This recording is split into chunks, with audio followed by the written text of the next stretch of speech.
नमस्कार दोस्तों। के एग्ज़ाम फाइट में आपका स्वागत है। कैसे हैं आप सभी? उम्मीद है आप सभी सही होंगे और आपकी यूपी पीसीआर टीजी 2 की परीक्षा की तैयारी अच्छी चल रही होगी। दोस्तों, इस परीक्षा को ध्यान में रखते हुए हमने इलेक्ट्रीशियन थ्योरी से कुछ महत्वपूर्ण प्रश्नों की सीरीज स्टार्ट की है, जो कि ये प्रश्न आपके प्रीवियस ईयर में पूछे गए प्रश्न होंगे।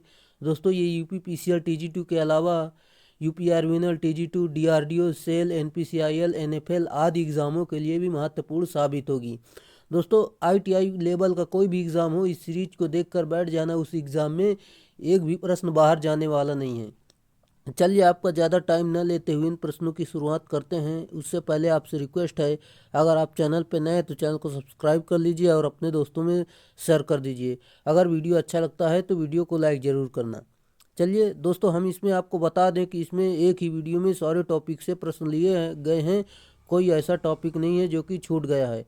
हाँ दोस्तों, और हम इसमें वीडियो में बताना चाहेंगे आपको कि दोस्तों, जो पहले की वीडियो हैं उनमें जो छोटे छोटे टॉपिक थे उसको हमने पहले ही वीडियो में कवर कर लिया। अब ये बड़े बड़े टॉपिक से ज़्यादा प्रश्न ले रहे हैं, जो कि आपका पूरा इलेक्ट्रिशियन ख़त्म हो सके।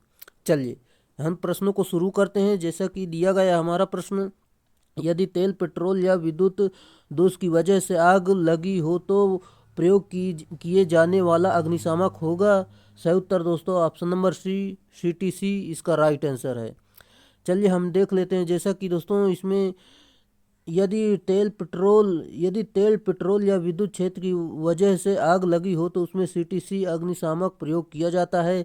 Soda, acid type, foam type तथा कार्बन डाइऑक्साइड, इनका प्रयोग विद्युत क्षेत्र से आग लगने पर अग्निशामक के रूप में किया जाता है।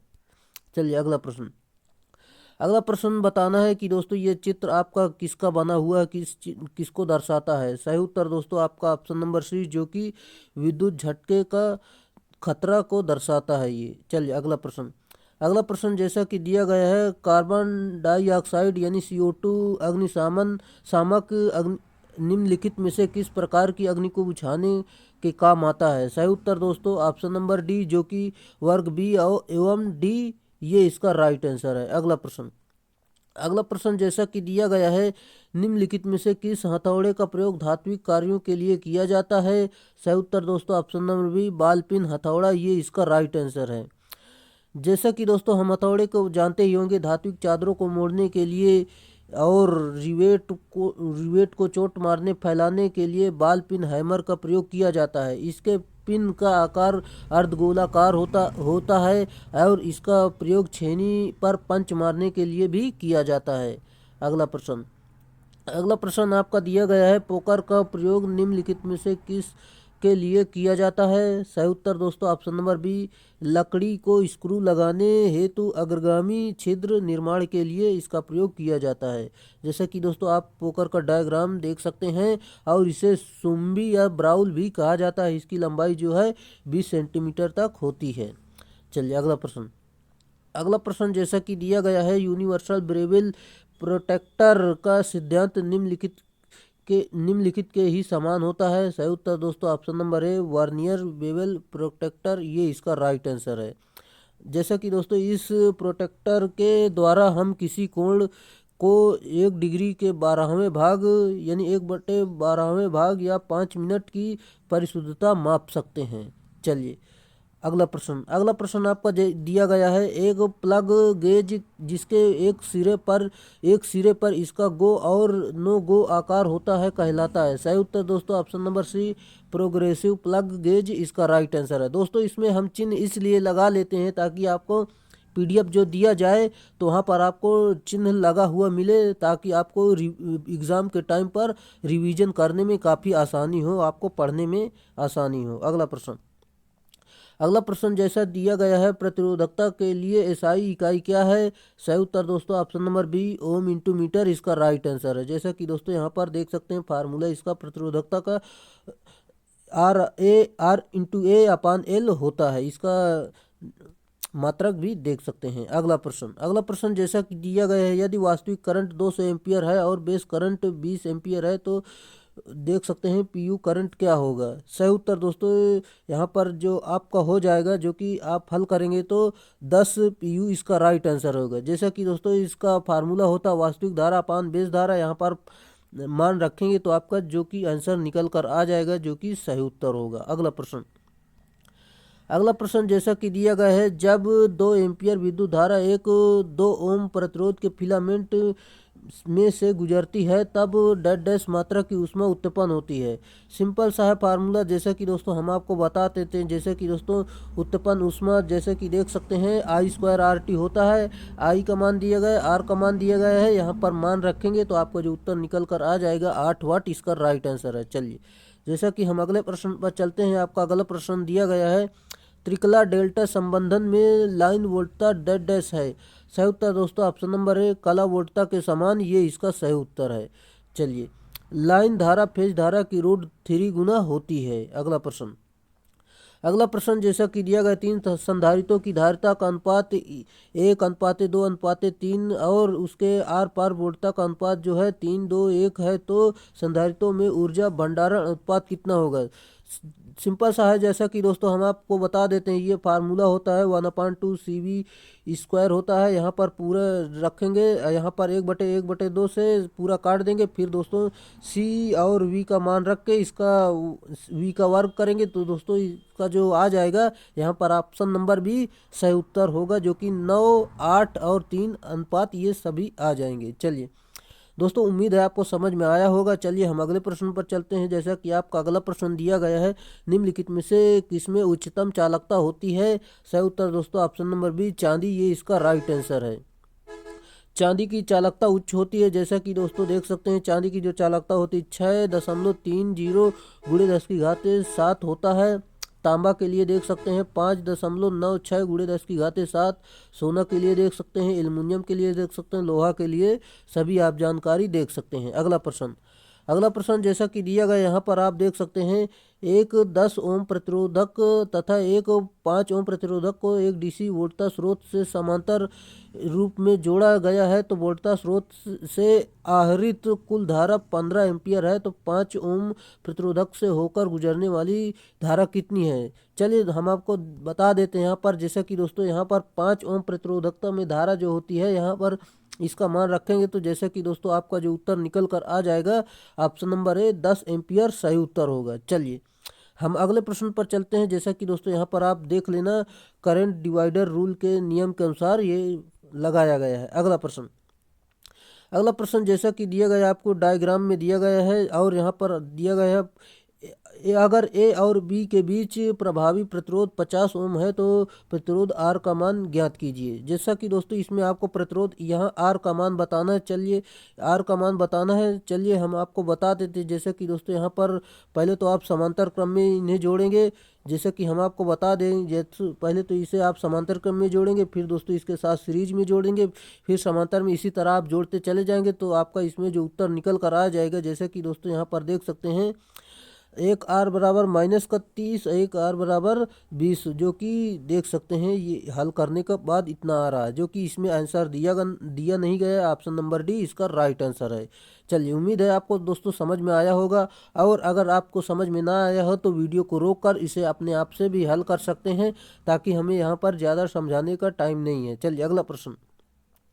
अगला प्रश्न जैसा कि दिया गया है, जी सीरीज मिनिएचर सर्किट ब्रेकर का इस्तेमाल निम्नलिखित में से किस उपकरण की सुरक्षा के लिए किया जाता है। सही उत्तर दोस्तों option number D air conditioner, इसका राइट आंसर है। चलिए हम अगले प्रश्न पर चलते हैं। जैसा कि आपका अगला प्रश्न दिया गया, यहाँ पर देख सकते हैं, एक 1000 mega volt ampere 33 kilo volt 3 phase circuit breaker किसी त्रुटि के कारण अचानक बंद हो जाता तो रेटेड मेकिंग करंट पीक होगा। सही उत्तर दोस्तों यहाँ पर देख सकते हैं, ऑप्शन नंबर ए 44.6 किलो एम्पियर, इसका राइट आंसर है। जैसा कि दोस्तों यहाँ पर हल किया गया, यहाँ पर पूरा मान दिया गया है, और इस फार्मूले पर जैसा कि दोस्तों यहाँ पर मान रख कर निकाल लिए गए। यहाँ पर देख सकते हैं आप ये फार्मूला जो कि दिया गया है। चलिए जैसा कि दोस्तों आप हल करेंगे तो आपको जो उत्तर निकल कर आ जाएगा 44.6 किलो एम्पियर, इसका राइट आंसर है। अगला प्रश्न। दोस्तों आप इस सवाल को वीडियो को रोक कर जरूर हल करें। अगर नहीं हल कर पा रहे हैं वीडियो को रोक कर तो मैं इसकी पीडीएफ दे दूंगा दोस्तों। टेलीग्राम चैनल ज्वाइन कर लेना, वहाँ पर इसकी पीडीएफ दे दी जाएगी। वहाँ पर आप इन सवालों को आप आसानी से हल करेंगे। ओसीबी का पूर्ण रूप क्या है? सही उत्तर दोस्तों ऑप्शन नंबर सी, जो कि आयल सर्किट ब्रेकर होता है, ये इसका सही उत्तर है। अगला प्रश्न जैसा कि दिया गया है, आप देख सकते हैं यहाँ पर निम्नलिखित में किस सर्किट ब्रेकर को शोर परेशानी का संभावित स्रोत माना गया है? सही उत्तर दोस्तों ऑप्शन नंबर ए, एयर ब्लास्ट सर्किट ब्रेकर, ये इसका सही उत्तर है। चलिए अगले प्रश्न पर चलते हैं। अगला प्रश्न जैसा कि दिया गया है, एक थर्मल प्रोटेक्शन स्विच किसके विरुद्ध सुरक्षा प्रदान करता है? सही उत्तर दोस्तों ऑप्शन नंबर ए, ओवरलोड, इसका राइट आंसर है। अगला प्रश्न जैसा कि दिया गया, आप देख सकते हैं यहाँ पर सेलों को श्रेणी क्रम में संयोजित करने से क्या होगा? सही उत्तर दोस्तों ऑप्शन नंबर सी, जो कि आउटपुट वोल्टेज बढ़ता है, ये इसका राइट आंसर है। जैसा कि दोस्तों धारा में वृद्धि के लिए सेलों को समांतर क्रम में जोड़ा जाता है। यदि वोल्टेज तथा धारा दोनों में वृद्धि की आवश्यकता होती है तो सेलों को समांतर तथा सीरीज में संयोजित करते हैं। अगला प्रश्न जैसा कि दिया गया, सीरीज में लगे 5 कार्बन जिंक सेल का आउटपुट कितना होगा? सही उत्तर दोस्तों आप इसे हल करेंगे, जैसा कि दोस्तों ये फार्मूला दिया गया, आप इस फार्मूले पर मान रखेंगे तो आपका उत्तर जो निकल कर आ जाएगा 7.5 वोल्ट, इसका राइट आंसर है। चलिए अगला प्रश्न जैसा कि दिया गया है, निकिल आयरन सेल में सक्रिय पदार्थ निकिल हाइड्रोक्साइड तथा निकिल के सल्क डेड डैश में पैक होते हैं। सही उत्तर दोस्तों ऑप्शन नंबर बी, जो कि एकांतर परत, इसका राइट आंसर है। हम इसमें देख लेते हैं, जैसा कि दोस्तों लेड एसिड सेल काफ़ी बड़े आकार वाले होते हैं और इलेक्ट्रॉनिक एवं वैद्युत उपकरणों में जहां पुनर्वेशित प्रकार के सेल प्रयोग करने हो वहां पर प्रयोग उपयुक्त नहीं होता है। अतः ऐसे उपकरणों में निकिल आयरन सेल का उपयोग किया जाता है, यहाँ छोटी आकार की होती है और इसे एडिशन सेल भी कहते हैं। जैसा कि अगला प्रश्न दिया गया, लेड एसिड प्रकार की बैटरी का एक एक्यूमुलेटर है और अन्य प्रकार का होता है। सही उत्तर दोस्तों option number C, nickel cadmium और निकिल लौह बैटरियां, इसका राइट आंसर है। अगला प्रश्न जैसा कि दिया गया है, फ्लेमिंग के वाम हस्त नियम के अनुसार जब तर्जनी अंगुली फील्ड या फ्लक्स की दिशा की ओर इशारा करती है तो तब बीच की उंगली निम्नलिखित की दिशा को इशारा करेगी। इसका जो सही उत्तर हो जाएगा, जैसा कि आप देख सकते हैं ऑप्शन नंबर ए, चालक में धारा, इसका राइट आंसर है। इसको हमने कई बार बताया है, आप इसे जान सकते हैं। हम अगले प्रश्न पर चलते हैं। आपका अगला प्रश्न जैसा कि दिया गया है, फ्लेमिंग के बाएं हाथ का नियम डेड डैश पर लागू होता है। सही उत्तर दोस्तों option number B, motor, DC motor पर लागू होता है, जबकि दाएं हाथ का नियम जो होता है वो जनरेटर पर लागू होता है। अगला प्रश्न जैसा कि दिया गया है, आपका एसी परिपथ में पटलित लोहे को स्थिरता से डेड डैश के लिए प्रयुक्त होता है। सही उत्तर दोस्तों ऑप्शन नंबर ए, एडी धारा क्षति को कम करने, ये इसका राइट आंसर है। जैसे कि दोस्तों यहाँ पर देख सकते हैं, भावर धारा हानि का फार्मूला भी देख सकते हैं जो कि दिया गया है। अगला प्रश्न जैसा कि दिया गया है, एक शुद्ध प्रेरक यानी इंडक्टर में व्यय होने वाली औसत शक्ति होती है। सही उत्तर दोस्तों ऑप्शन नंबर ए, 0, इसका राइट आंसर है। जैसा कि दोस्तों यहाँ पर देख सकते हैं, यहाँ पर आई आर एम एस बराबर वी आर एम एस अपान एक्सल दिया गया है। यहाँ पर देख सकते हैं, इसका मान रखेंगे तो आपका जो 0 आ जाएगा, यहाँ पर इसका फार्मूले पर मान रख देंगे तो 0 आ जाएगा। चलिए अगला प्रश्न जैसा कि दिया गया है, यहाँ पर आप देख सकते हैं, एक एसी परिपथ के प्रेरक प्रतिघात एक्सेल को प्रदर्शित करने के लिए व्यंजक है। सही उत्तर दोस्तों ऑप्शन नंबर ए, जो कि 2πfl, इसका राइट आंसर है। एक्सेल बराबर 2πfl होता है और जहाँ की एफ आवृत्ति, एल प्रेरक को प्रदर्शित करता है। अगला प्रश्न, आरसी सीरीज परिपथ में एसी धारा होता है। सही उत्तर दोस्तों ऑप्शन नंबर डी, प्रयुक्त वोल्टेज से अग्रगामी, इसका राइट आंसर है। अगला प्रश्न जैसा कि दिया गया है, एक संतुलित 3 फेज स्टार संयोजित प्रणाली में यदि लाइन धारा 30 एम्पियर है तो फेज धारा कितनी होगी? सही उत्तर दोस्तों, जैसा कि दोस्तों इस फार्मूले पर मान रखेंगे, लाइन धारा और फेज धारा इसमें बराबर होती है, जो कि ऑप्शन नंबर डी सही उत्तर हो जाएगा। 30 एम्पियर ही इसका राइट आंसर है। अगला प्रश्न जैसा कि देख सकते हैं आप, जिस क्रम में फेजों में वोल्टेज और उसके अधिकतम धनात्मक मान तक पहुंच जाता है उसे कहा जाता है डेड डैश। सही उत्तर दोस्तों ऑप्शन नंबर ए, फेज अनुक्रम कहते हैं, ये इसका राइट आंसर है। जैसा कि दोस्तों फेज अनुक्रम बदलने पर मशीन के घूमने की दिशा बदली जा सकती है। अगला प्रश्न जैसा कि दिया गया यहाँ पर आप देख सकते हैं, अगला प्रश्न आपका है एसी तरंग के फॉर्म फैक्टर को निम्नलिखित के अनुपात के रूप में परिभाषित किया गया है। सही उत्तर दोस्तों ऑप्शन नंबर डी, जो कि आरएमएस मूल्य तथा औसत मान के, ये इसका राइट आंसर है। जैसा कि यहाँ पर आप देख सकते हैं, इसका फार्मूला भी दिया गया, आप यहाँ पर समझ सकते हैं। अगला प्रश्न आपका जैसा कि दिया गया है, थ्री फेज सिस्टम में निम्नलिखित का प्रयोग करना चाहिए। सही उत्तर ऑप्शन नंबर बी, दोहरा भू संपर्कन इसका राइट आंसर है, यानी डबल अर्थिंग आपको कर देना चाहिए। अगला प्रश्न, अर्थिंग पिट में चारकोल और साल्ट प्रयोग करने का प्रयोजन क्या है। सही उत्तर दोस्तों इसका जो सही उत्तर हो जाएगा, यहाँ पर आप देख सकते हैं, अर्थ प्रतिरोध को कम करने के दृष्टिकोण से अच्छे भू संपर्कन के साथ अर्थिंग पाइप या प्लेट के संपर्क क्षेत्र में वृद्धि करना, ये इसका सही उत्तर होगा। अगला प्रश्न जैसा कि दिया गया है आपको, जैसा कि वीआईआर वायरों में कॉपर चालक को सदैव टिंड अर्थात डिब्बा बंद किया जाता है, तो जिसका प्रयोजन है, इसका जो सही उत्तर हो जाएगा, जैसा कि आप देख सकते हैं, ऑप्शन नंबर सी, जो कि कॉपर चालक को सल्फर अंश के प्रभाव से बचाना, ये इसका राइट आंसर है। अगला प्रश्न आपका दिया गया है, सिलिकॉन क्रिस्टल में अशुद्धि मिलाना कहलाता है। सही उत्तर ऑप्शन नंबर डी, जो कि डोपिंग इसका राइट आंसर है। सिलिकॉन में दो प्रकार की डोपिंग की जाती है, एक त्रिसंयोजी पदार्थ तथा दूसरी पंचसंयोजी पदार्थ की डोपिंग होती है। अगला प्रश्न जैसा कि दिया गया है, परम शून्य तापक्रम पर अर्धचालक की चालकता होती है। सही उत्तर ऑप्शन नंबर ए, शून्य इसका राइट आंसर है, और इस ताप पर वह कुचालक की भांति कार्य करता है। अगला प्रश्न जैसा कि दिया गया है, डायोड में धारा कितनी दिशाओं में बहती है। सही उत्तर ऑप्शन नंबर ए, एक दिशा में बहती है। जैसा कि दोस्तों डायोड केवल एक फॉरवर्ड बायस स्थिति में धारा का प्रवाह करता है तथा रिवर्स बायस में डायोड से कोई धारा प्रवाहित नहीं होती है। अगला प्रश्न दिया गया है, एक डायोड, राइट आंसर दोस्तों ऑप्शन नंबर ए, केवल एक दिशा में चालन करता है, ये इसका राइट आंसर है, और इसे जो है डिस्टकारी की भांति प्रयोग करते हैं हम। अगला प्रश्न जैसा कि दिया गया है, डायोड आदर्श डायोड का समकक्ष परिपथ है। सही उत्तर दोस्तों ऑप्शन नंबर बी, एक स्विच है, ये इसका राइट आंसर है।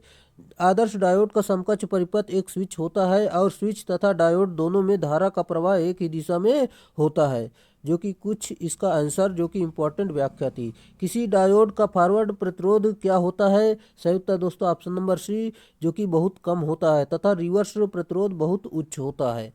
अगला प्रश्न दिया गया है, सिलिकॉन में एक दाता प्रकार की अशुद्धि है। सही उत्तर दोस्तों ऑप्शन नंबर ए, फास्फोरस इसका राइट आंसर है। चलिए दोस्तों, अगले प्रश्न जाने से पहले दोस्तों आपसे रिक्वेस्ट है, अगर आप चैनल पर नए हैं तो चैनल को सब्सक्राइब कर लीजिए और अपने दोस्तों में शेयर कर दीजिए। अगर वीडियो अच्छा लग रहा हो, अगर तनिक भी पसंद आ रहा हो, तो वीडियो को लाइक ज़रूर करें। हाँ दोस्तों, हम आपको यह बताना चाहेंगे, जैसा कि दोस्तों अगर आप इस वीडियो को फॉलो कर रहे हैं तो आप शुरुआत से सारी वीडियो ज़रूर देखें, क्योंकि दोस्तों कोई ऐसा प्रश्न नहीं है जो कि दूसरी वीडियो में रिपीट हो रहा हो। और दोस्तों जो छोटे छोटे टॉपिक थे उन्हें हम ऑलरेडी पहले ही वीडियो में कवर कर दिया है, जो कि जिसमें 25 से 30 प्रश्न थे वो पहले ही कवर हो चुके हैं। अब उसमें के प्रश्न हम नहीं ले रहे हैं जो कि वो रिपीट होने लगेंगे, इसलिए हम सोच रहे हैं कि एक भी प्रश्न आपका रिपीट ना हो और जो बड़े बड़े टॉपिक हैं वो भी समाप्त हो जाएं। चलिए अगला प्रश्न, जैसा कि अगला प्रश्न दिया गया है, जीनर डायोड को सदैव डेड डैश अवस्था में संयोजित किया जाता है। सही उत्तर दोस्तों ऑप्शन नंबर बी, जो कि रिवर्स बायस इसका राइट आंसर है। जैसा कि दोस्तों इसका डायग्राम भी आप देख सकते हैं और यहाँ से समझ सकते हैं। अगला प्रश्न दिया गया है, लाइट इमिटिंग डायोड को सामान्यतः डेड डैश वोल्टा पर फॉरवर्ड दिशा में प्रचलित किया जाता है। सही उत्तर दोस्तों ऑप्शन नंबर ए, 1.5 से लेकर 3 वोल्ट इसका राइट आंसर है। अगला प्रश्न जैसा कि दिया गया है, एक वृक्ष दृष्टिकारी में निवेश और निर्गत संयोजनों को अंतः परिवर्तित किया गया है और स्विच खोलने पर क्या होगा। सही उत्तर दोस्तों ऑप्शन नंबर बी, दृष्टिधारा निर्गत और निर्धारित मान का आधार रह जाएगा, ये इसका राइट आंसर है। जैसा कि स्विच खोलने पर डीसी निर्गत और निर्धारित मान का आधार रह जाएगा। अगला प्रश्न जैसा कि दिया गया आप यहाँ पर देख सकते हैं, एक ट्रांजिस्टर सर्किट में डीसी भार लाइन है। सही उत्तर दोस्तों option number B, output OP संपर्क पर रेखा इसका राइट आंसर है। डीसी एक ट्रांजिस्टर में सर्किट की डीसी भार लाइन को बनाने के लिए संप्रतीक पर रेखा लोड लाइन को बनाने के लिए संतृप्त धारा और कट ऑफ वोल्टेज को ज्ञात करना होता है। अगला प्रश्न जैसा कि दिया गया है, एक ट्रांजिस्टर का उत्सर्जक सामान्यतया अत्यधिक मादित किया जाता है क्योंकि। सही उत्तर दोस्तों ऑप्शन नंबर बी, इसे आवेश वाहक आपूर्ति करनी होती है, ये इसका राइट आंसर है।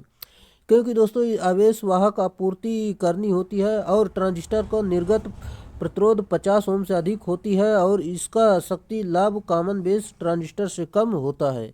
अगला प्रश्न दिया गया, एनपीएन ट्रांजिस्टर प्रवर्धक के संतृप्त क्षेत्र परिचालन बिंदु का चयन नहीं किया जाना चाहिए क्योंकि। सही उत्तर दोस्तों ऑप्शन नंबर सी, जो कि ओपी को आईपी संकेत के पॉजिटिव अर्ध में काट सकता है, ये इसका राइट आंसर है।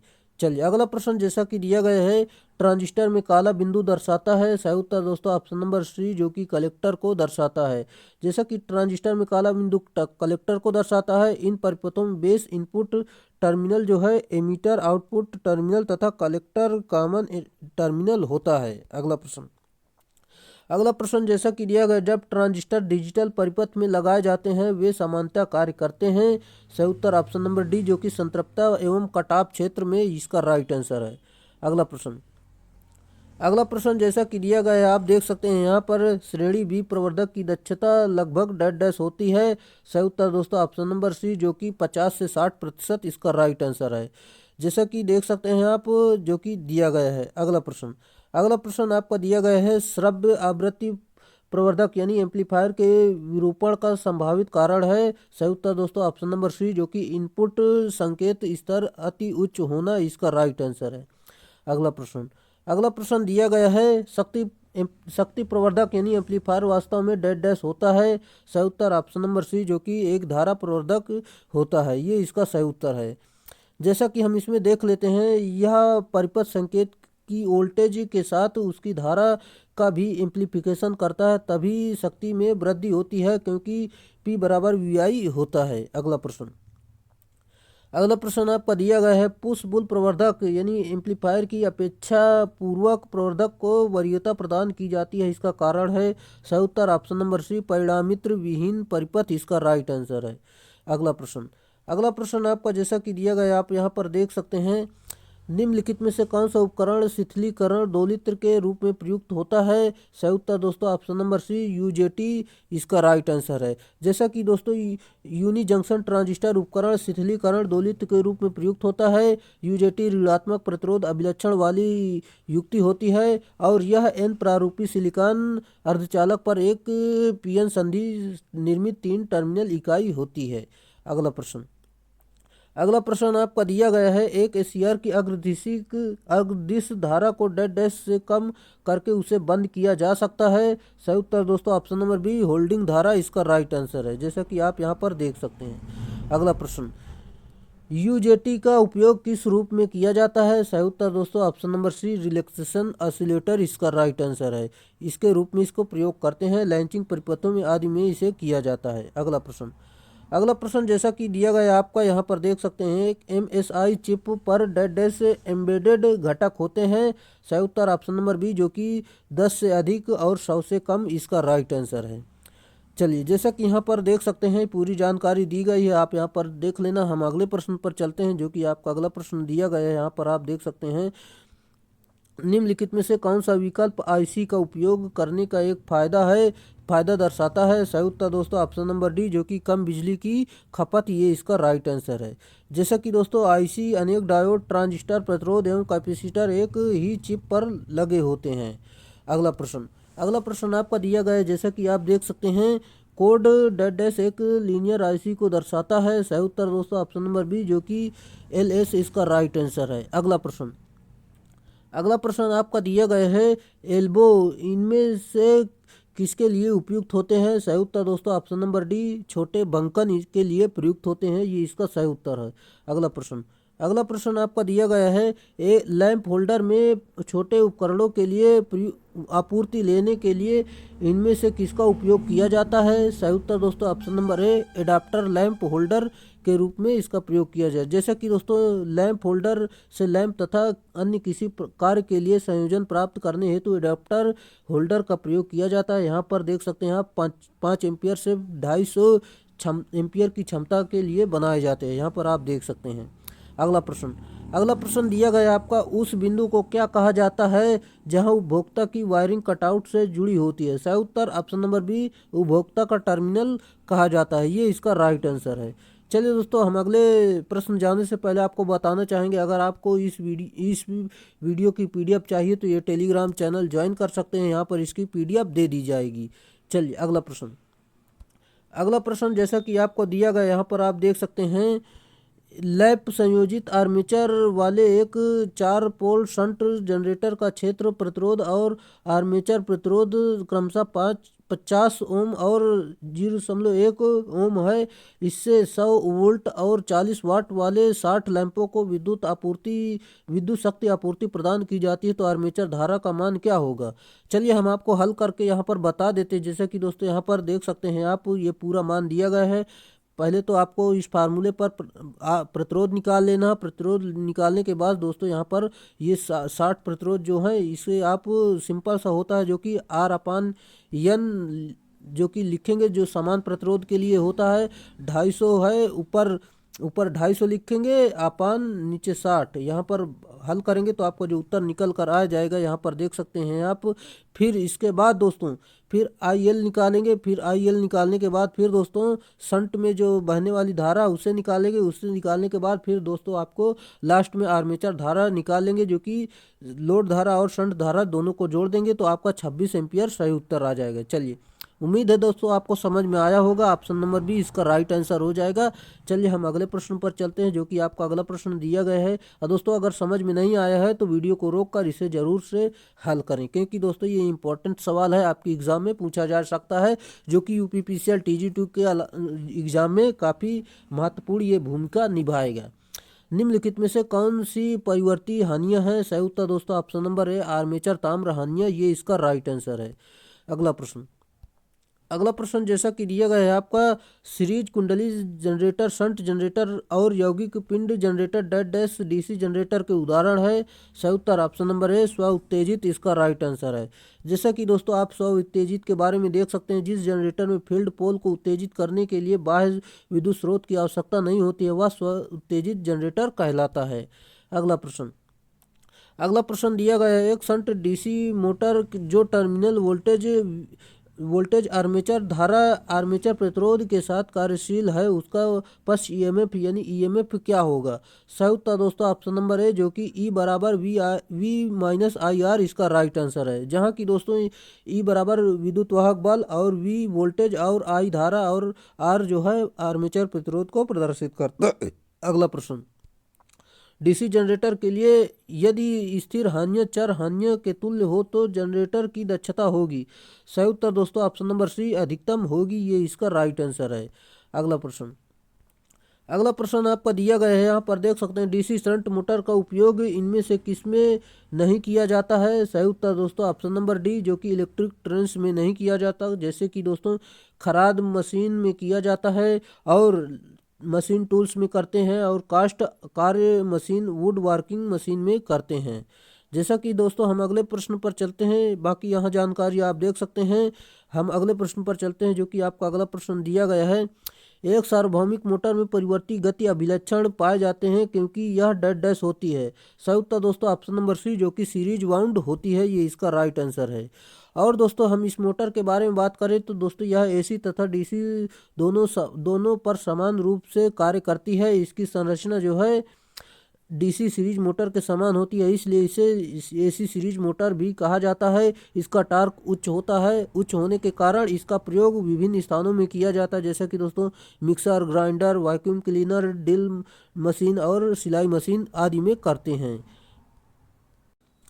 अगला प्रश्न है आपका, जैसा कि DC सीरीज मोटर में बल आघूर्ण किस प्रकार परिवर्तित होता है? सही उत्तर दोस्तों ऑप्शन नंबर सी, आर्मेचर धारा के वर्ग के अनुक्रमानुपात में इसका राइट आंसर है। जैसा कि आप देख सकते हैं, हम अगले प्रश्न पर चलते हैं।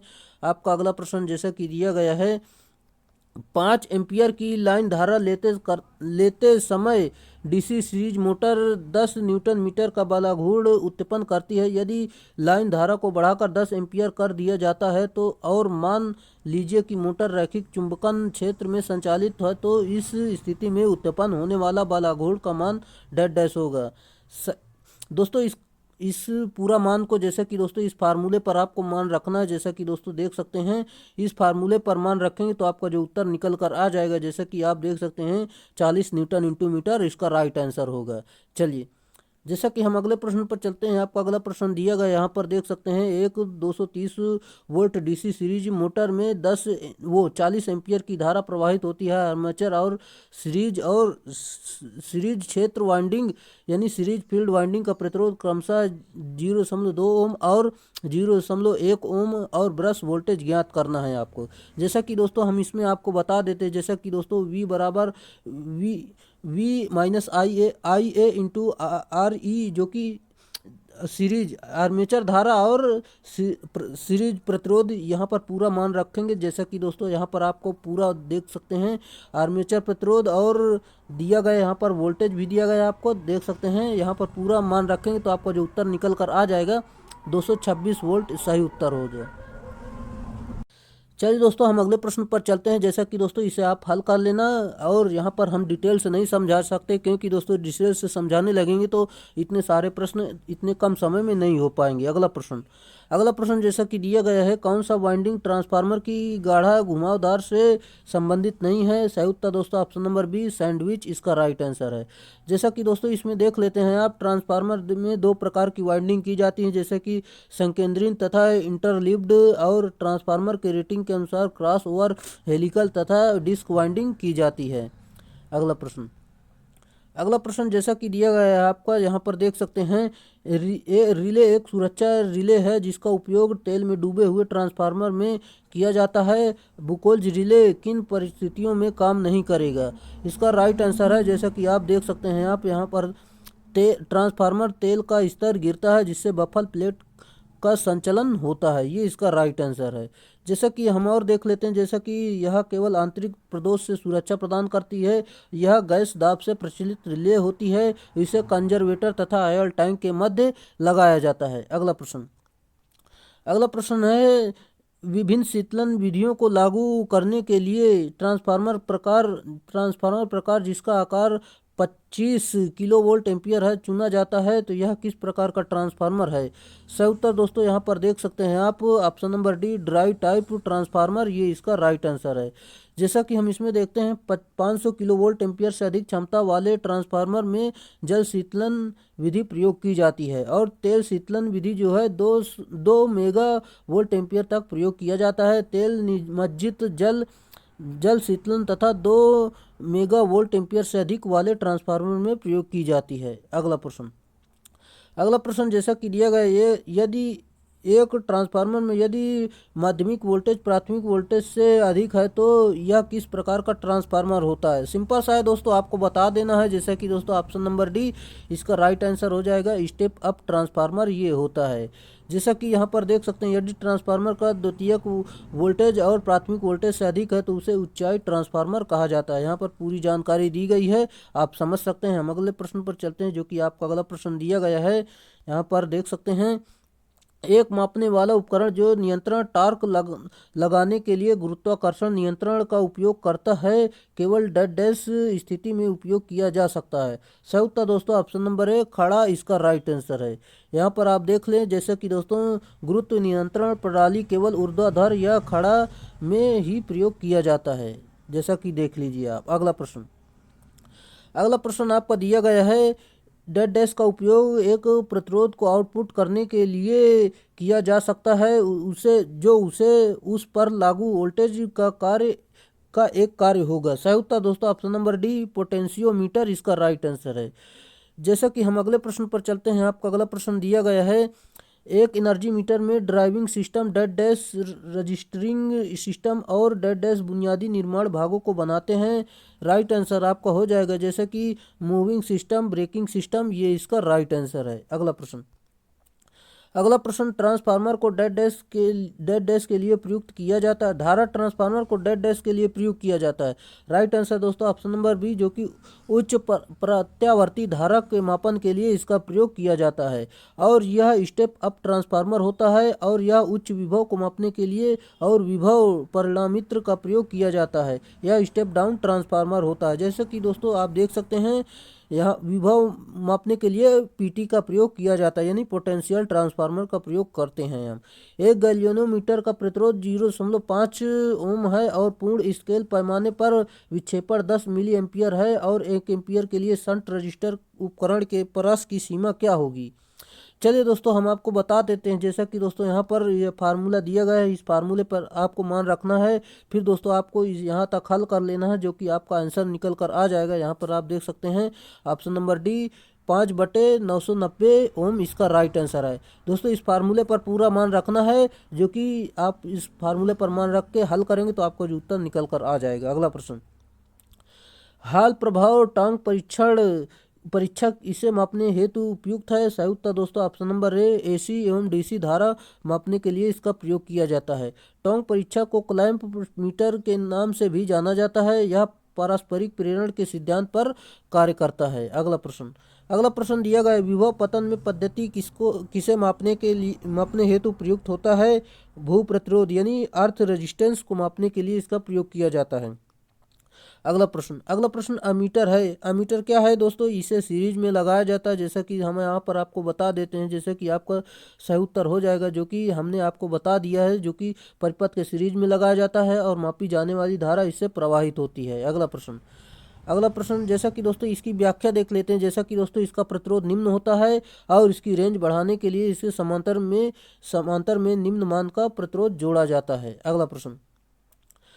अगला प्रश्न जैसे कि विसर्पण यानी क्रीपिंग परिघटना निम्नलिखित में होती है। सही उत्तर option number D, watt hour meter इसका राइट आंसर है। जैसा कि दोस्तों कभी कभी मीटर लोड रहित स्थिति में भी धीमा चलता है, जबकि इस स्थिति में उसकी केवल शंट कुंडली ही उत्तेजित होती है। इस त्रुटि को क्रीपिंग त्रुटि कहते हैं। इस त्रुटि को दूर करने के लिए चकती में स्पिंडल के दोनों ओर छिद्र बनाए जाते हैं। अगला प्रश्न जैसा कि आप देख सकते हैं, इलेक्ट्रोडायनोमीटर एमीटर में संकेतक का विक्षेप किसके अनुपात में होता है। सही उत्तर ऑप्शन नंबर डी, जो कि देख सकते हैं आप अचल कुंडली और चल कुंडली में धाराओं का वर्ग माध्य वर्ग इसका राइट आंसर है। अगला प्रश्न जैसा कि दिया गया, मान लीजिए कि 4 पोल और 50 हर्ट्ज 3 फेज प्रेरण मोटर 1425 आरपीएम पर चल रही इस मोटर में रोटर धारा की आवृत्ति कितनी होगी। सिंपल सा फार्मूला होता है, जैसा कि दोस्तों हम आपको बता देते हैं। जैसे कि सिंक्रोनस स्पीड यहाँ पर निकालेंगे, फिर दोस्तों इस स्लिप के फार्मूले पर मान रखेंगे तो आपका जो यहाँ पर फिर रोटर आवृत्ति निकाल लेंगे तो आपका जो रोटर आवृत्ति जो होगी 2.5 हर्ट्ज इसका राइट आंसर हो जाएगा, जो कि ऑप्शन नंबर सी सही उत्तर होगा। दोस्तों यहाँ से आपको पूरे कॉन्सेप्ट क्लियर हो जाएंगे। दोस्तों इस सवाल को आप बिल्कुल लगाना, ताकि आपको ये सारे फार्मूले भी याद हो जाएंगे और पूरा मान लो इसमें कैलकुलेशन करने का आपको अच्छे से तरीका भी पता चल जाएगा। अगला प्रश्न, एक स्टार्टर में एक डेड डैश थ्रो स्विच लगा होता है, जिससे प्रेरण मोटर को स्टार्ट होते समय डेड डैश धारा प्रवाहित होती है। सही उत्तर दोस्तों option number C, single throw switch और उच्च धारा प्रवाहित होती है इसमें, ये इसका राइट आंसर है। जैसा कि दोस्तों हम इसमें देख लेते हैं, जिसमें प्रेरण मोटर को स्टार्ट करते होते समय उच्च धारा प्रवाहित होती है, क्योंकि स्टार्टर में लाइन वोल्टेज को कम नहीं किया जा सकता। यह सामान्यतः 3 से 5 HP तक प्रयोग किया जाता है। अगला प्रश्न दिया गया है आपका, स्क्वायरल केज इंडक्शन मोटर और स्लिप रिंग इंडक्शन मोटर में डेड डैश होते हैं। सही उत्तर दोस्तों ऑप्शन नंबर डी, जो कि समरूप स्टेटर इसका राइट आंसर है। जैसा कि दोस्तों यहाँ पर देख सकते हैं आप, यहाँ पर स्क्वायरल केज इंडक्शन मोटर में स्क्वायरल केज रोटर, जबकि स्लिप रिंग इंडक्शन मोटर में वाउंड रोटर प्रयुक्त किया जाता है। जैसा कि यहाँ पर आप देख लीजिए, जैसे कि स्क्वायरल केज रोटर में देख सकते हैं, वाउंड रोटर में जैसे कि स्लिप रिंग तथा स्क्वायरल केज में होती है जो स्लिप रिंग और ब्रशें उपस्थित होती हैं और इसमें उपस्थित नहीं होती है वाउंड में, और इसके रोटर में बाह्य रूप से प्रतिरोध नहीं जोड़ा जा सकता, जबकि इसमें जोड़ा जा सकता है। इसकी दक्षता अधिक होती है, इसकी दक्षता कम होती है। अगला प्रश्न आपका दिया गया है, निम्न में से किससे बचने के लिए थ्री फेज मोटर प्रेरण मोटर के रोटर को स्लॉट को टेढ़ा किया जाता है? सही उत्तर दोस्तों ऑप्शन नंबर ए क्राउलिंग इसका राइट आंसर है।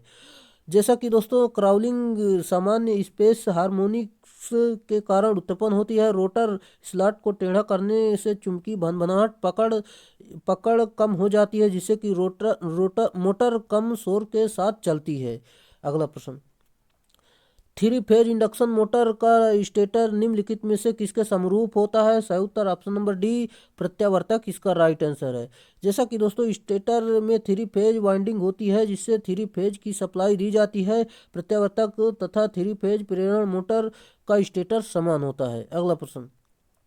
अगला प्रश्न, डैश डैश स्टार्टिंग के समय स्टार्टिंग वोल्टेज को कम नहीं करता है?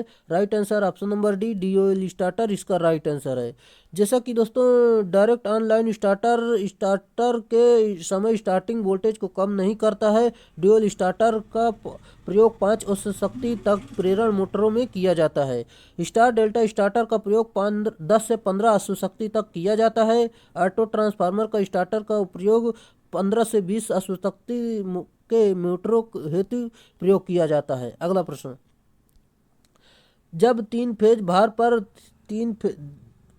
भार पर फेज अनुक्रम उलट दिया जाता है तब क्या होता है? सही उत्तर दोस्तों ऑप्शन नंबर बी फेज धाराओं के कला कोण में परिवर्तन होता है लेकिन परिमाण में नहीं होता है। अगला प्रश्न आपका दिया गया है, एक स्टेपर मोटर में यदि स्टेप कोण 45 डिग्री है तो इसका विभेदन जो है रिवोल्यूशन डैश डैश स्टेप प्रति चक्कर होंगे। सही उत्तर दोस्तों आप इस फार्मूले पर मान रखेंगे तो आपको जो उत्तर निकल कर आ जाएगा 8 इसका राइट आंसर हो जाएगा। चलिए अगला प्रश्न जैसा कि दिया गया, एक स्टेपर मोटर मूलतः एक डैश डैश होती है? सही उत्तर दोस्तों ऑप्शन नंबर बी तुल्यकालिक मोटर होती है। जैसा कि हम इसमें देख लेते हैं, एक स्टेपर मोटर मूलतः तुल्यकालिक मोटर होती है। इस मोटर का प्रचालन डिजिटल संकेत में किया जाता है। स्टेपर मोटर का उपयोग कंप्यूटर उपकरणों में ड्राइविंग टॉर्क उत्पन्न करने के लिए किया जाता है। अगला प्रश्न, छत के पंखे को फर्श से डैश डैश ऊपर लटकाया जाना चाहिए? सही उत्तर ऑप्शन नंबर ए 2.75 मीटर ऊपर लटकाया जाना चाहिए। अगला प्रश्न, रोटर के डैश डैश पहुंचने पर अपकेंद्रीय स्विच स्टार्टिंग वाइंडिंग को वियोजित कर देता है। सही उत्तर दोस्तों ऑप्शन नंबर ए निर्धारित रेटेड गति के 75% से लेकर 80% पहुंचने के बाद ये अलग हो जाता है और यह स्टार्टिंग वाइंडिंग के सीरीज क्रम में संयोजित होता है। अगला प्रश्न, यूनिवर्सल मोटर को डैश डैश के नाम से भी जाना जाता है? सही उत्तर दोस्तों ऑप्शन नंबर ए इसी सीरीज मोटर के नाम से भी जाना जाता है। अगला प्रश्न जैसा कि दिया गया, एक छत के पंखे में संधारित्र जुड़ा होता है? राइट आंसर दोस्तों सप्लाई के सीरीज में जुड़ा होता है। ऑप्शन नंबर ए इसका राइट आंसर हो जाएगा, जो कि देख सकते हैं। ऑप्शन नंबर सी जो कि ऑप्शन नंबर सी जो कि स्टार्टिंग वाइंडिंग के सीरीज में जुड़ा होता है, ये दोस्तों ऑप्शन नंबर सी सही उत्तर हो जाएगा, जो कि आप देख सकते हैं। जैसा कि हम आपको एक बार फिर से बता देते हैं, जैसे कि एक छत के पंखे में संधारित्र स्टार्टिंग वाइंडिंग के सीरीज क्रम में जुड़ा होता है। संधारित्र यानी कैपेसिटर पंखों की स्टार्टिंग टॉर्क देता है, जिससे कि पंखे आसानी से स्टार्ट हो जाते हैं। अगला प्रश्न, एक कैपेसिटर रन एक कला प्रेरण मोटर मूल रूप से होता है? सही उत्तर ऑप्शन नंबर सी 2 फेज प्रेरण मोटर इसका राइट आंसर है और इस मोटर का शक्ति गुणांक उच्च होता है। अगला प्रश्न, एकल फेज यानी सिंगल फेज मोटर व्यावसायिक रूप से निर्मित होती है? सही उत्तर दोस्तों ऑप्शन नंबर बी 2 HP तक इसका प्रयोग किया जाता है। अगला प्रश्न, घरेलू सीलिंग पंखा डैश डैश एक उदाहरण है? सही उत्तर ऑप्शन नंबर ए एक सिंगल फेज इंडक्शन मोटर इसका राइट आंसर है। अगला प्रश्न दिया गया है, बेलनाकार रोटर अल्टरनेटरों की क्षेत्रीय प्रणालियाँ डैश डैश कुंडलियाँ होती हैं? सही उत्तर ऑप्शन नंबर ए रोटर के स्लॉटों में इसका राइट आंसर है। जैसा कि आर्मेचर वाइंडिंग स्टेटर में की जाती है, इसके फील्ड वाइंडिंग को DC सप्लाई के द्वारा उच्छेदित किया जाता है। अल्टरनेटर को AC जनरेटर भी कहा जाता है। अल्टरनेटर का फील्ड घूमता है, आर्मेचर स्थिर रहता है, जबकि DC जनरेटर में इसके विपरीत होता है। अगला प्रश्न, शक्ति गुणक सुधारने की विधियां हैं। सही उत्तर ऑप्शन नंबर डी, जैसे कि ये सभी होती हैं स्थैतिक संधारित्र, तुल्यकालिक संधारित्र और कला अग्र संधारित्र, कला अग्रकारी का प्रयोग किया जाता है। अगला प्रश्न दिया गया, अल्टरनेटर ब्रूस निम्नलिखित पर आरोपित रहता है। सही उत्तर option number A, slip ring इसका राइट आंसर है। जैसा कि दोस्तों स्लिप रिंग द्वारा ही अल्टरनेटर के रोटर को डीसी सप्लाई प्रदान की जाती है। अल्टरनेटर में सामान्यतः 2 स्लिप रिंग लगी होती हैं। सिंक्रोनस मोटर में 2 स्लिप रिंग लगी होती हैं। स्लिप रिंग इंडक्शन मोटर में 3 स्लिप रिंग लगी होती हैं। चलिए पूरी जानकारी आपको मिल गई। अगला प्रश्न है, 4 पोल 1200 आरपीएम अल्टरनेटर द्वारा उत्पादित विद्युत वाहक बल की फ्रीक्वेंसी होगी। सिंपल सा फार्मूला होता है। जैसा कि दोस्तों इस फार्मूले पर मान रखेंगे तो आपका option number B right answer हो जाएगा। अगला प्रश्न, इंडक्शन मोटर की तुल्यकालिक गति और वास्तविक गति के बीच के अंतर को डैश डैश कहा जाता है। राइट आंसर ऑप्शन नंबर है विचलन, फिसलन, स्लिप इसका राइट आंसर है। जैसा कि दोस्तों स्लिप का फार्मूला भी आप जान सकते हैं। हम अगला प्रश्न पर चलते हैं। अगला प्रश्न आपका, एक 3 फेज 4 पोल 50 हर्ट्ज वाली तुल्यकालिक मोटर की तुल्यकालिक गति कितनी होती है। सिंपल सा फार्मूला होता है, वही फार्मूले पर आप मान रखेंगे तो आपका ऑप्शन नंबर बी जो कि 1500 आरपीएम सही उत्तर हो जाएगा। यहाँ पर आप देख सकते हैं। अगला प्रश्न आपको दिया गया है, यदि एक तुल्यकालिक मोटर अति उत्तेजित यानी एक्साइटेड होकर चल रही है तो शक्ति कारक डैश डैश होगा। राइट आंसर ऑप्शन नंबर है अग्रगामी इसका राइट आंसर है। जैसा कि दोस्तों हम इसमें देखते हैं, और अगर कम उत्तेजित अवस्था में चल रही है तो पश्चगामी शक्ति गुणक पर चलती है। अगर तुल्यकालिक मोटर एक स्थिर गति पर चलने वाली मोटर होती है और इस मोटर को पश्चगामी शक्ति गुणक और अग्रगामी शक्ति गुणक और इकाई शक्ति गुणक के किसी भी मान पर इसे उत्तेजन को बदलकर चलाया जा सकता है।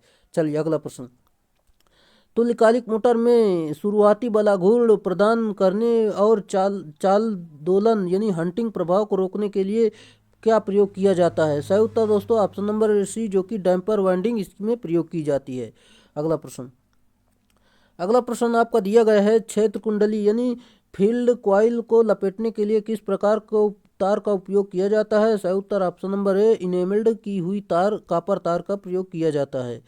चलिए जैसा कि हम इसमें देख लेते हैं, इनेमल्ड की हुई कॉपर तार का इसमें प्रयोग किया जाता है। कॉपर तार का उपयोग विद्युत चालन के रूप में किया जाता है। क्योंकि कॉपर तार की चालकता उच्च होती है, इसलिए कॉपर तार का उपयोग मशीनों के कुंडलन तथा कॉइल आदि बनाने में किया जाता है। अगला प्रश्न आपका दिया गया है, निम्न में से किस वाइंडिंग में कुंडली के प्रारंभिक और अंतिम सिरे एक दूसरे को क्रॉस करते हुए लघु परिपथ का कारण बनते हैं। सही उत्तर दोस्तों ऑप्शन नंबर डी, रिट्रोग्रेसिव कुंडलन इसका राइट आंसर है। बाकी आप जानकारी देख सकते हैं। हम अगले प्रश्न पर चलते हैं। जैसा कि दोस्तों यहाँ पर और कुछ जानकारी हम आपको बता देते हैं। इस संयोजन में कम्यूटेटर पिच जो है का मान -1 रखा जाता है और रिट्रोग्रेसिव वाइंडिंग में कम्यूटेटर साइड से देखने पर वाइंडिंग वामावर्त दिशा में आगे बढ़ती है। अगला प्रश्न आपका जैसा कि दिया गया आप यहाँ पर देख सकते हैं, एक पूर्ण कुंडली वाइंडिंग जिसमें कुंडली समूहों की संख्या प्रति फेज स्टेटर की कुंडली समूहों की संख्या के बराबर होती है और वहाँ उस संख्या से विभाजित होती है जो फेज की कुल संख्या को दर्शाती है जिनके लिए वाइंडिंग हुई है। ऐसे वाइंडिंग को डैश डैश कहा जाता है। सही उत्तर दोस्तों ऑप्शन नंबर बी जो कि पूर्ण कुंडली वाइंडिंग इसे कहते हैं, ये इसका राइट आंसर है। बाकी जानकारी आप देख सकते हैं। हम अगले प्रश्न पर चलते हैं जो कि आपका अगला प्रश्न दिया गया है, निम्नलिखित में से वह वाइंडिंग कौन सी है जिसमें प्रति फेज कॉइल्स की संख्या मशीनों में पोल्स की संख्या के बराबर होती है। सिंपल सा होता है। जैसा कि दोस्तों ऑप्शन नंबर है पूर्ण कॉइल वाइंडिंग इसका राइट आंसर है। चलिए जैसा कि हम इसमें आपको बता देते हैं, जैसा कि वह वाइंडिंग जिसमें प्रति फेज कॉइल की संख्या मशीनों में पोल्स की संख्या के बराबर होती है पूर्ण कॉइल वाइंडिंग कहलाती है। संपूर्ण कुंडलन वाइंडिंग में प्रति फेज प्रति पोल 2 स्लॉट के साथ तथा प्रत्येक फेज में प्रत्येक कॉइल साइड की संख्या 2 गुनी होती है।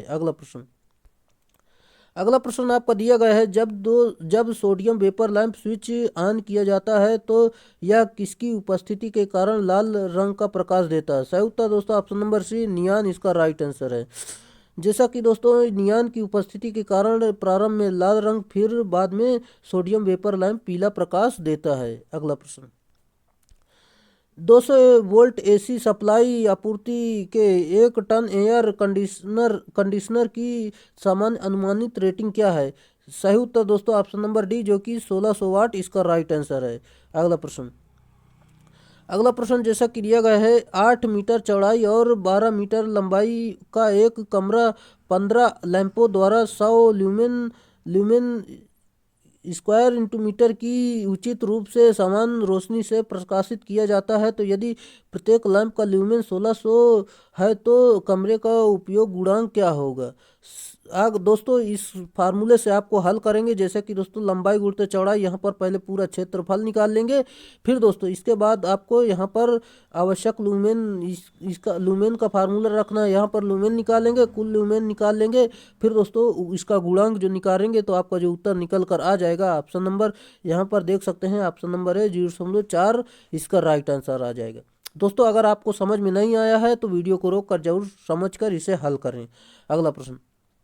यदि एक घरेलू रेफ्रिजरेटर का कंप्रेसर तुलनात्मक रूप से लंबी अवधि तक चलता है तो यह क्या दर्शाता है? राइट आंसर ऑप्शन नंबर है, यह ओवरलोडेड है, ये इसका राइट आंसर है। अगला प्रश्न।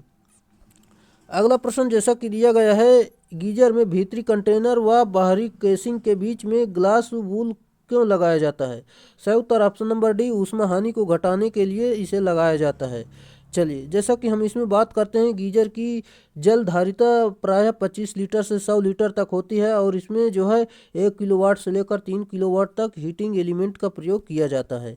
अगला प्रश्न। किसी छत के पंखे में नियंत्रक यानी रेगुलेटर का उपयोग किया जाता है? सही उत्तर दोस्तों ऑप्शन नंबर बी, पंखे में लगे वोल्टेज को कम करने के लिए इसका प्रयोग किया जाता है। और जिसका उपयोग पंखे में लगे वोल्टेज को कम करने के लिए करते हैं, जो कि हमने आपको बता दिया। अगला प्रश्न। जल गर्म करने का साधन गीजर, विद्युत इस्त्री यानी इलेक्ट्रिक आयरन और तापक यानी हीटर सभी के सिद्धांत पर कार्य करते हैं। सही उत्तर ऑप्शन नंबर सी, ऊष्मा प्रभाव इसका राइट आंसर है। अगला प्रश्न। अगला प्रश्न आपका दिया गया है, घर में प्रयुक्त सामान्य इलेक्ट्रॉनिक फैन नियामक में मुख्य घटक होते हैं? सही उत्तर ऑप्शन नंबर डी, ट्रायक एवं डायोड इसका राइट आंसर है। अगला प्रश्न। अगला प्रश्न आपका दिया गया है, जैसा कि आप देख सकते हैं, विखंडन द्वारा पैदा की गई ऊष्मा जैसे ही मुक्त होता है उसे जितना हो सके उतनी तेजी से निकालने के लिए प्रयुक्त वस्तु को क्या कहा जाता है? सही उत्तर ऑप्शन नंबर सी, जो कि रिएक्टेंट कूलेंट कहते हैं इसे। चलिए अगला प्रश्न। ऊर्जा संयंत्रों में किस मापदंड की वृद्धि से कार्यक्षमता सीधे रेखा के नियम का पालन करती है? सही उत्तर ऑप्शन नंबर सी, जो कि तापमान इसका राइट आंसर है। अगला प्रश्न। अगला प्रश्न दिया गया है आपका, एक बिजली संयंत्र की शुरुआती लागत जो है 2 × 10⁸ है, उबार मूल्य जो है 15% है और उपयोगी जीवन 25 वर्ष माने स्टेट लाइट विधि का उपयोग करते हुए 25 वर्षों के बाद संयंत्र का मूल्य कितना होगा?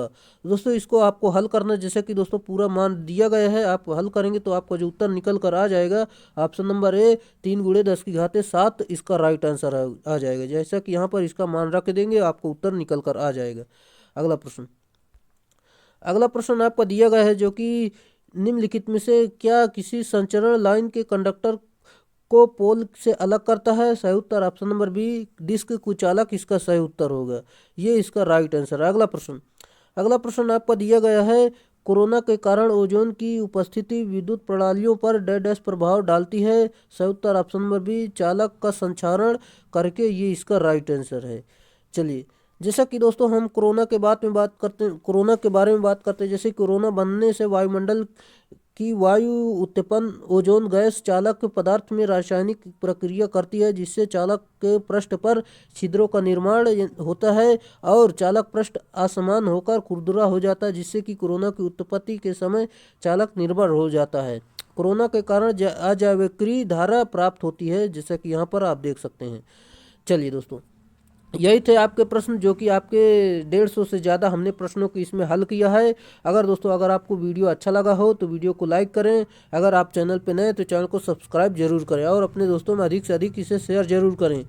हाँ दोस्तों, हम आपको बताएंगे, जैसे कि दोस्तों अगर आप इस वीडियो को देख रहे हैं तो आप शुरुआत से पूरी वीडियो ज़रूर देखें, क्योंकि दोस्तों कोई ऐसा प्रश्न नहीं है जो कि आपको रिपीट हो रहा हो। और जो कि छोटे छोटे टॉपिक थे उन्हें हमने पहले ही वीडियो में समाप्त कर दिया है, जो कि आप इसे पूरी वीडियो ज़रूर देखें। चल दोस्तों, आज के लिए इतना ही रहेगा, फिर मिलेंगे नेक्स्ट वीडियो में, तब तक के लिए बाय।